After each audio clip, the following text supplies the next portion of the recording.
কেউ পাওয়ার জন্য কাঁদে, আবার কেউ পেয়েও অবহেলা করে। মানুষ দুটো ক্ষেত্রেই বড্ড অসহায়।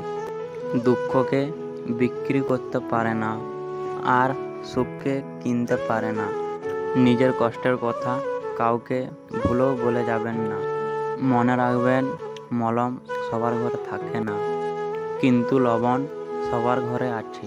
প্রকৃত সত্য হলো, আপনার কষ্টগুলো আপনি একমাত্র বুঝবেন, অন্য কেউ বুঝবেন না। সে যতই আপনার আপন হোক না কেন। কেউ ব্যস্ত থাকার জন্য সব কিছু ভুলে যায়, আবার কেউ সব কিছু ভোলার জন্য নিজেকে ব্যস্ত করে নেয়।